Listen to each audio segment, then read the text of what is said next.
The Scarlet King is an ancient and demonic god and the son of the third brood.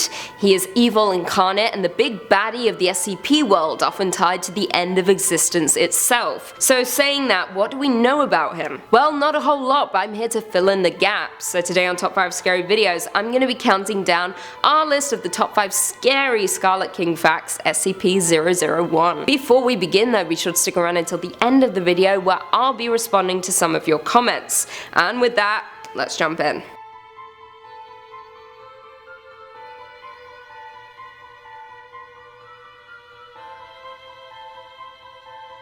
Coming in at number 5, description. It is believed that the Scarlet King has no true form, with some artists often drawing him as a classical devil-like figure with antlers, oftentimes even having tendrils or tentacles coming from his body. A reference to Lovecraft, perhaps. He is sometimes depicted with eyes on his chest, and in the tale 3 Short Scenes About Death, he is given a little description. I quote, "His fists are described as massive and gnarled, holding the chains of his consorts and concubines. The same fists could effortlessly smash a man's throat. His voice is also described as similar to the chittering of a billion infinitesimal insects and swirling and constantly moving. Now his true power is unknown, though it is said he can conquer and destroy entire worlds and civilizations, and threaten other low elder gods. However, according to others, his powers are beyond comprehension. Over the years, the Scarlet King has gathered quite the following. Among them are gods including Jesser, Goron, Moloch, and Hastur. Humans, of course, also follow the king, most notably the Children of the Scarlet King cult, which poses as an American right-wing millennialist fire and brimstone Christian church. The Scarlet King is often theorized to possibly be the true final stage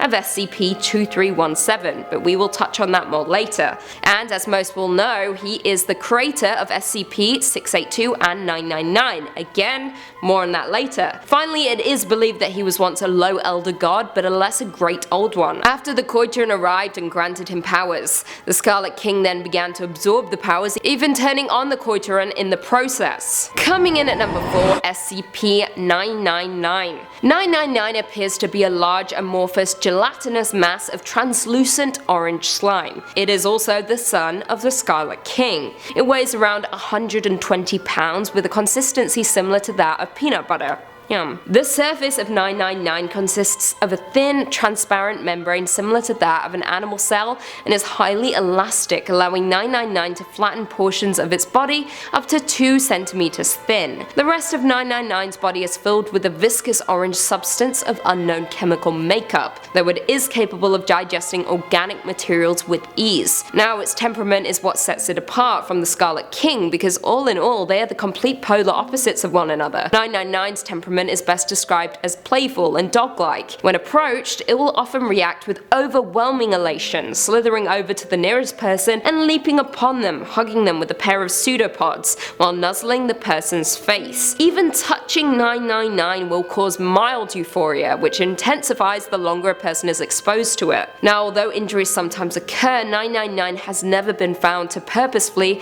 harm others, and will immediately back away and contract its body into a quivering mound while gurgling in a manner similar to a whimpering dog. On top of its plain behavior, 999 seems to love all animals, refusing to eat any meat and even risking its own life to save others, on one occasion leaping in front of a person to take a bullet fired at them. What a cutie. Coming in at number 3, SCP-231. SCP-231 1-7 were retrieved by police following a raid on a warehouse owned by an organization called the Children of the Scarlet King. 24 hours after rescue, SCP-2311 went into labor, giving birth 3 minutes later, causing a catastrophic event resulting in an undocumented amount of casualties. Foundation personnel immediately took possession of remaining SCPs 2312 through to 7, and based on notebooks recovered from the cult, instituted Procedure 110 Montauk to prevent future occurrences. Following repeated escape and suicide attempts, and based on the failure of containment for SCP-231 1-6, containment of SCP-2317 has been amended to the following. SCP-231 is to be contained within a soundproof holding cell, adjacent to holding cells for 6 Class D personnel assigned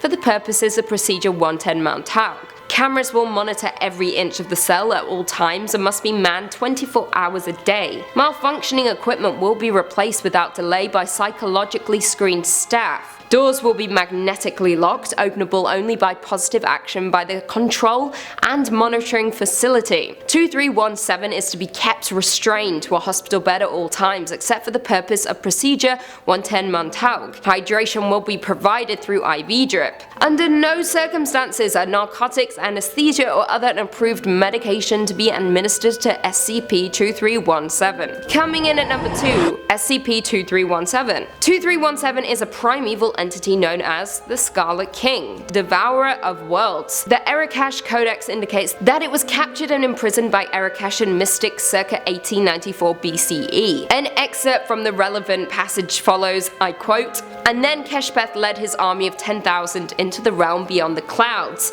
and there did they do battle with the Devourer, may his name remain forever unremembered. And then Keshpeth and his 10,000 did craft 7 cunning chains out of the bones of Jespeta, 7th bride of the dread Devourer, may his name remain forever unremembered, and bound him within the pearl of the father of oysters, he who dwells under the mirror of salt in the realm under the sea. And Keshpeth ordered that the gates to the far country be sealed forever, lest the dread Devourer, may his name remain forever unremembered, find its way back to our world." Indications of that final containment failure will occur at the same point within the next century as of the writing of this article. The mean time to failure being calculated at 30 years. All efforts to repair or replace the chains have failed. All efforts to rediscover the method for creating these chains have proven fruitless. As of right now, research is currently underway to determine an alternate containment plan. But the possibility that anything can keep the Devourer from entering our universe is slim, especially considering the original material used to create the chains are no longer in existence. The Scarlet King is coming. And finally coming in at number 1, Origin. The Scarlet King was born with the planting of the Tree of Knowledge and was the smallest of his siblings, but the only one aware, and it brought him great pain. He decided that existence itself is painful and that he'd have no part in it, as well as destroying existence itself. So he began by consuming his siblings and growing stronger in their essence. Weird flex, but okay. He in turn vowed to destroy the tree, the creator and creation, and consumed or subjugated all other gods, ultimately naming himself King of the Darkness Below. He then declared war on creation itself, one which will not end until the very end of everything. He took Sana, one of the gods he subjugated, forcibly as his wife and sired 7 daughters on her. Sana died after birthing them, and the king took his 7 daughters as his new brides, sealing them so they would not die as their mother had. And from his 7 bride daughters, he had 7 children called Leviathans.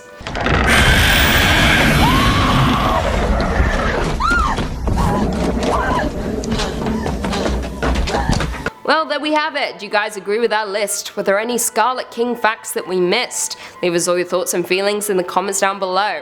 Before I go though, I just want to respond to a few comments from one of our last videos. Top 5 scary horror movies that are illegal part 2.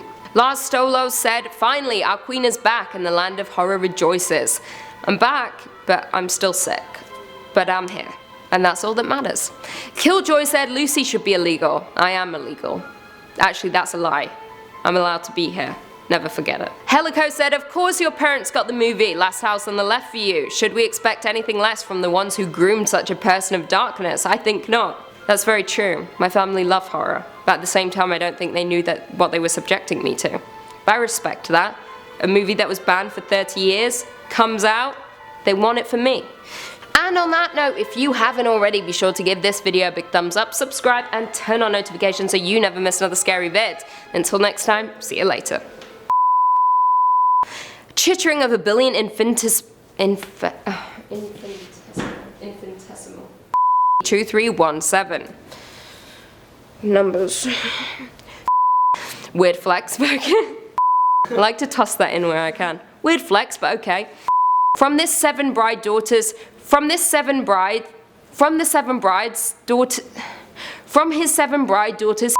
James Vance said, "Hey Lucy, you're showing movies I never knew existed. Thanks and keep up the..." Oh, I responded to this in the last one.